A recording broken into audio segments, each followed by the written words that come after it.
name's Matt Garrett. I'm a biologist for the Johnson County Park District, and I manage 10,000 acres of habitat across the county, and one of my main job responsibilities is invasive plant removal. And of all the invasives in the county, bush honeysuckle is one of my main objectives, is attacking it. So in the state of Kansas, it's never actually been declared a noxious weed. So it's an invasive plant because it's not from North America. It was brought here to introduced as a garden plant, and it took off. And it's able to, I guess it has advantages that our native plants don't. It leaves out before they do, and it's able to steal nutrients out of the ground before all of our native plants are even leafed out and growing, and they actually stay green longer into the fall. So they're outcompeting a lot of our native plants that have evolved here for thousands of years.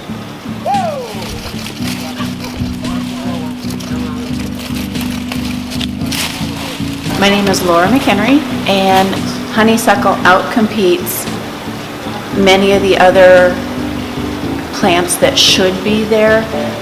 It secretes some substance, I don't know what it is, that inhibits the growth of other plants. So in an area where there's nothing but honeysuckle, there is nothing but honeysuckle. It's bare soil underneath. So if you simply remove the honeysuckle, you're going to just get more honeysuckle coming back.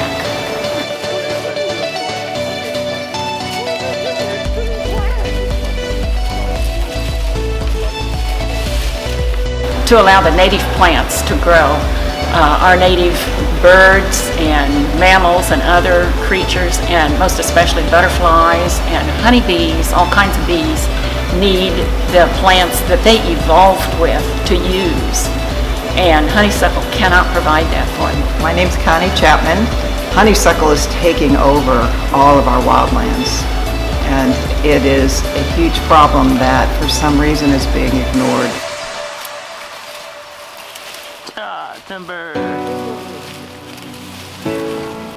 Well, it's kind of like a hydra. If you cut its head off, it sprouts 1,000 more. So if you just remove and clear cut a piece of bush honeysuckle, it gets 7 heads. If you cut that, there's 7 more, and it just resprouts and resprouts and resprouts. So small plants in a very wet soil, you could pull out and actually pull the whole root out of the ground, but that's not always a great idea. So the best thing you can do is spray an herbicide that's going to kill the plant top down. And so we'll do a cut stub treatment of Tordon that you cut it and you apply to the cambium layer, and it kills the plant. We need to use a chemical herbicide on cut honeysuckle, because if you simply cut a honeysuckle and do nothing else, it resprouts even more vigorously, and it makes it even more difficult to control, because rather than having a single stem that is easy to cut and treat, you end up with multiple stems and even shrubbier, more vigorous plants. So it must be cut and treated to be an effective removal.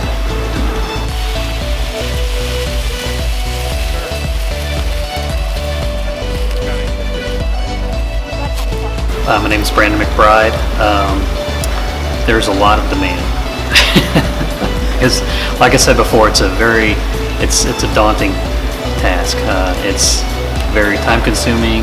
There's quite a bit of it to remove, and the more people we can get out there removing it, the better.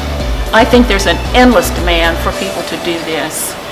A lot of parks are overrun with these bushes, and some of them look like you could cover them with people for decades, and it'd be difficult to get all the honeysuckle eradicated.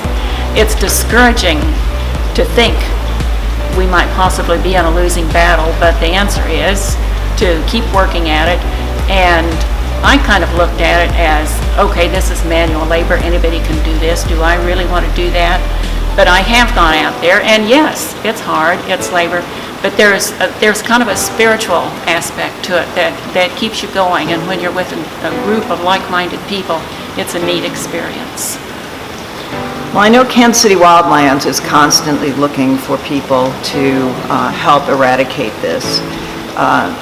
Unfortunately, the problem is so large that unless we get whole cities involved with eradicating this in their borders, we are not going to get a handle on it. But because this plant has taken over in Overland Park and Leawood and is just following the creeks down, unless the cities get involved and get somebody out there to start dealing with this, it won't happen. You cannot get enough nonprofit organizations to eliminate this. We have to get city officials to recognize the problem we have, what it's doing to our parklands, and get involved directly.